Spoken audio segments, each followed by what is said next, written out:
This video is made for entertainment review and storytelling purposes only. All clips and images belong to their respective owners. Welcome to the movie's park. The film begins in Somalia.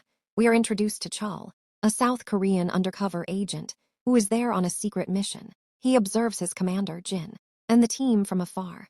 Chul is currently negotiating with a local gang leader. The plan is for Chul to hand over $1 million in return for the release of Korean hostages. However, the gang boss abruptly changes the terms, demanding a larger sum, and his men prepare their weapons. Chul plays it cool and doesn't refuse. He says he just needs a little time to get the additional money. In the middle of this tense standoff, his phone keeps buzzing. It's his wife, Maggie. After a few rings, the gang leader forces him to answer, because she doesn't know what he really does. He tells her he's in a meeting and hangs up fast. She calls again, and this time, the boss wants to answer himself. Chul decides that if diplomacy fails, he'll use force.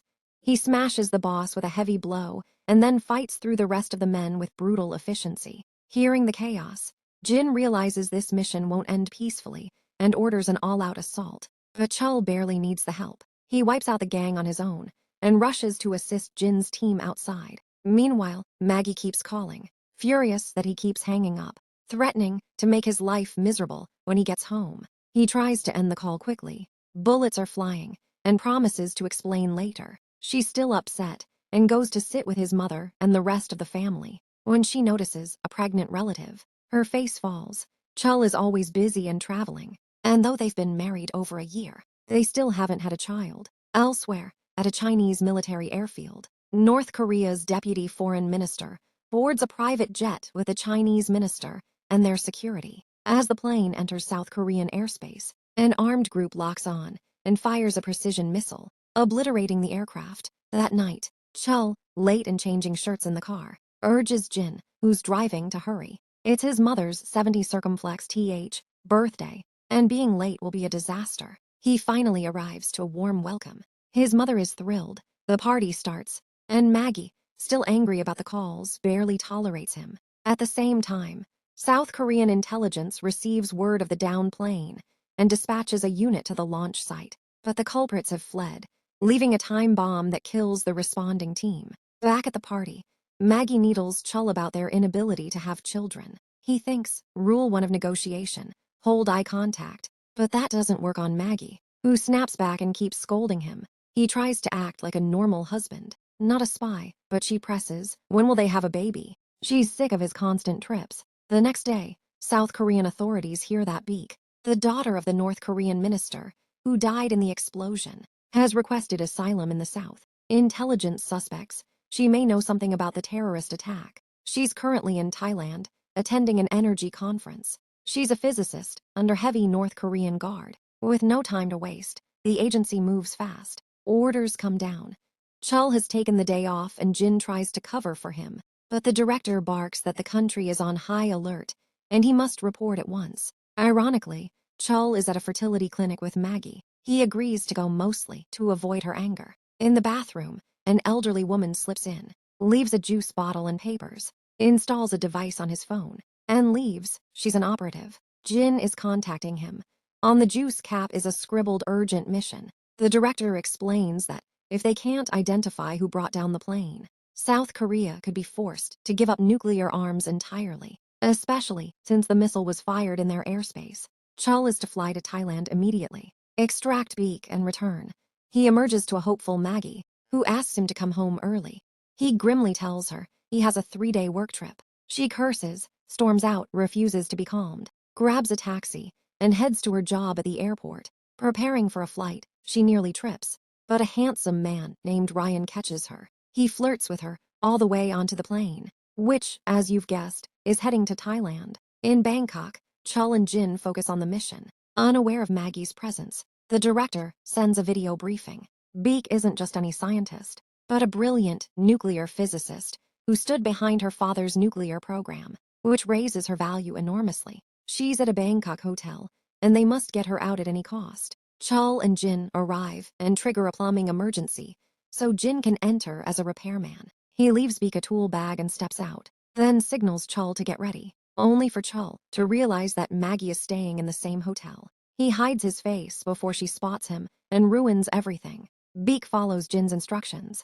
makes a rope, and lowers herself from her balcony to the floor below, where Chul should be waiting. But Chul gets stuck in an elevator with Maggie and her coworker. He hides behind a newspaper, more afraid of his wife than of nuclear chaos, until he hears the friend suggest Maggie go out that night and meet a handsome stranger. He's stunned but can't respond. When the doors open, two armed thugs are waiting. Chul flings the newspaper, shoves Maggie and her friend back into the lift so they won't see his face, and takes the men down with swift, precise attacks. Unfortunately, other gang members snatch Beak as soon as she lands. When Chul reaches her room, he finds his colleagues dead and Beak gone. North Korean security notices Beak's delay and discovers she escaped via the balcony rope. We also learn Ryan is part of the hostile crew. He plans to use Maggie to get close to Chul, but for now just wants Beak out amid the chaos. Chul gets into a vicious fight on a balcony, both men dangling over the void. He finally hurls the attacker down onto a car, killing him right in front of the stunned Maggie, who doesn't understand what's happening and doesn't realize that could have been her husband. In the confusion, Ryan cleverly slips away, pitting North and South Korean agents against each other. Jin and Chul report to the director. Apparently, another operation to extract Beak was running at the same time. The CIA's, and no one knows who authorized it. Inside an intelligence facility, Beak is interrogated by an American official. When she refuses to talk, he warns that everyone knows she sought asylum in the South and that if she won't help, death awaits her here or elsewhere. The next day, Chul tails Maggie, calls to smooth things over, and asks where she is. She lies to annoy him. This is the first time he's ever asked. The spy in him begins to wonder, could his wife be entangled in this conspiracy? He nearly collapses when Ryan appears out of nowhere, hands Maggie an ice cream, and she happily chats with him. When Chul raises his voice, she pretends the connection is bad and hangs up, then decides to spend the day with Ryan. Chul follows them to a restaurant, sees Ryan flirting, and realizes he's been watching Maggie since the flight. He snaps a photo and sends it to Jin to identify the man. The director, anxious, orders a search for both faces immediately. Jin says the woman isn't important. She's Chul's wife. So the director explodes. What is she doing with another man in Thailand? Chul nearly loses it when Ryan escorts a drunk Maggie to her room and shuts the door. He grabs a fire extinguisher, ready to burst in, but an elderly neighbor opens her door and he stops himself. Jin's team drags him away. They don't have time for this. Ryan, for his part, doesn't stay in the room. South Korean intelligence has assets sprinkled all over Bangkok. The director orders an assault on the CIA's secret site to extract Beak by force. One of his aides has dug up Ryan's file, a Chinese American who has lived in Korea only 3 years. Squeaky clean on paper, Jin relays this to calm Chul. National security is counting on him. He can't go undistracted. Still, they drink together until they're drunk. Jin spirals into melodrama, crying that he's always cleaning up after Chul and that if he loses his job, he can't even feed his daughter or pay her school fees. Chul reassures him he has enough problems already. They set up in a van outside a Thai restaurant that fronts the CIA's underground facility. Both men put on glasses with hidden cameras and head in as if they work there. Through the feed, they see patrons from many countries. Chul freezes. Maggie is there with Ryan. Ryan notices Chul and signals 2 female operatives to slip behind Chul while he keeps him busy. But when Ryan goes to the bathroom, Chul follows. Jin slips in next to steady him. Chul is torn. His wife might be in danger. Yet he pushes on, spots the 2 women by the secure door, and in a burst of speed, disarms them just as they open the gateway to the facility. He slips inside and confirms via the glasses that this is indeed the CIA site. A guard checks on the women, finds the door open, and confronts Chul. Chul kills him and then brawls with incoming reinforcements. His glasses fall. Now headquarters can't see. The restaurant erupts as someone throws a gas canister to cause total chaos. Chul breaches the facility and frees Beak. But the place swarms with elite killers, so they switch to a backup plan. Jin keeps an eye on Maggie to make sure she isn't hurt amid the panic. When she accidentally knocks over a glass, gunfire flares again. Chul carries out the plan. He tosses Beak out a window onto their sand-filled truck below. Then he hears Maggie is trapped inside and turns back for her. Ryan and his men mow down anyone in their way. He's frighteningly skilled. Just before Maggie is killed, Chul and Jin reach her, cover her face, and rush her out. They escape, and the team celebrates the partial success. That night, Chul still shadows Maggie. She assumes Ryan saved her at the restaurant, which stings after everything Chul did that day. Then Jin messages him. During the operation, he caught a glimpse of Maggie's belly. She's 1 month pregnant. Chul is overjoyed, but when he sees her drinking coffee, he calls and blurts, "Don't," to make it sound believable. He claims he dreamed the coffee was poisoned. She argues as usual and hangs up. The next day, Chul returns to South Korea and learns Beek is meeting the Prime Minister, who was a friend of her late father, and kept peace between the Koreas for a long time. Suddenly, intelligence on sleeper cells appears and arrests begin. When the Prime Minister greets Maggie, he pricks her with a poisoned needle. She collapses, apparently dead. It's revealed he's working with Western powers, seeking to control the Koreas by spreading chaos. But Beek had anticipated his trick. She wore a protective skin on her hand to neutralize the toxin. She exposes the Prime Minister's ties to a dangerous Western-led organization. Her father had sold them weapons, hoping to solve their financial crisis, but they betrayed and killed him. Their real goal is to push the countries into war by destroying major Korean companies, sparking public outrage, and seizing control. Piece by piece, stock prices plunge, proving her right. Worse, a six-party conference is scheduled in Seoul tomorrow. Any attack would be the final thing that ignites war. The director boasts that they have Chul to catch the mole, only to find Chul has slipped away. Jin reviews airport photos of Ryan and realizes Ryan knew Chul's real identity from the start, allowing him to track Chul's moves before he made them. And Ryan made the compromising phone call that exposed their assets. Ryan also steals another missile with a truck, promising his Western masters a step toward a devastating nuclear war. The next day, Chul meets Beek. She sees a baby photo and realizes he's going to be a father. She congratulates him and helps calm his nerves. Jin decides to deal with Maggie so Chul can focus. He brings her to the station and questions her about Thailand and Ryan. When she sees Ryan's photo, she admits she knows him, and they stun her by revealing he's a terrorist planning to destroy the world. Jin scolds her for flirting while married. Right then, Ryan calls. They instruct her to meet him under surveillance. They fit her with a contact lens camera and a tiny transmitter disguised as an earring. Maggie, delighted by the accessories, heads out, but she's nervous and it shows. Ryan proposes they go somewhere else, then drives his personal car like a maniac. After spotting Jin's truck behind them, he shakes the tail and vanishes. He takes Maggie to his gang's hideout and calls Chul.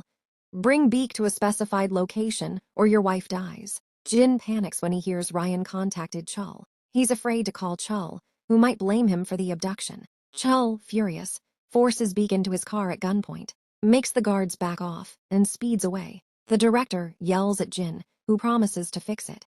Chul phones Jin. "Help me, they've taken my wife." And Jin pretends surprised to avoid being hurt. Chul is set on trading Beek. He can't sacrifice his wife. Jin promises to meet him and help. Maggie, meanwhile, doesn't understand why her perfect husband did all this. She keeps telling Ryan how kind and gentle Chul is. Ryan says Chul stole something from him, and he's taking it back. Jin then discovers Ryan has stolen a nuclear missile. He vows to the director to stop it at the right moment, especially after Maggie, listening in, relays that the six-party conference venue has been moved to Busan. Jin gets the meeting canceled before disaster strikes. Maggie sees Ryan standing beside the missile and asks what he plans to do. We learn Ryan is a former North Korean agent who worked in America in 2000. He tried to seek asylum in North Korea, was rejected, tried South Korea, also rejected, then went to Europe and became a top mercenary and nuclear arms broker. With a scientist like Beek, he can practically field his own nuclear arsenal, which is why everyone wants custody of her. Chul and Beek meet with Jin, get final instructions, and are warned not to act too quickly. The exchange happens. Chul and Ryan trade their hostages simultaneously. At the right instant, Jin triggers a small explosion, using the distraction so Beek can drag Maggie away from the kill zone. A brutal firefight erupts. Jin fights to get Beek and Maggie out alive, while Ryan's heavily armed men fire from every direction. Chul jumps in to shield his wife and begs her to be quiet. He'll explain everything later. They're still under fire, not knowing his true skills. Maggie straps on a vest and says, "Stay behind me so you don't get hurt." then blindly fires away with a rifle. Ryan and his men are shocked, but the missile is already armed and can't be stopped. Chul decides he has no choice and wades into the fight himself. Maggie watches, shocked, finally suspecting he really is a spy. Ryan throws a flashbang, grabs both women, and heads for a helicopter. Chul sprints, leaps, and clings to the chopper unseen. Beak and Maggie hatch a plan to stop Chul from launching the missile. They'll struggle with him to knock the laptop from his hands. Beak snatches his weapon and aims it at him. Jin pulls his helicopter alongside to contain the situation. Ryan takes the gun back from Beak, but can't kill her. She's priceless. He goes to launch the missile, gloating that the game is over. Chul suddenly bursts in, and he and Ryan brawl savagely as Beak frantically works to redirect the missile, and Maggie tries to help her husband. Maggie takes a hit and blacks out, but Beak manages to redirect the missile out to see to avoid civilian casualties. Ryan is about to throw Chul from the helicopter to his death when a bullet tears through Ryan's back. Maggie fired the shot. Ryan tumbles out and dies before the helicopter is destroyed. They all jump into the ocean and are rescued. Chul tells Maggie she's going to be a mother, and the two are overjoyed. After all this, both Chul and Jin get raises, so Jin can stop worrying about his finances. Time passes, Maggie gives birth, and the director, Jin, and Beak visit to congratulate the couple. By now, everyone fully understands who Chul is and trusts his loyalty. And that's where the film ends. Thanks for watching. If you enjoyed this video, don't forget to give it a like, share it with your friends, and subscribe to The Movies Park. This video is made for entertainment review and storytelling purposes only. All clips and images belong to their respective owners.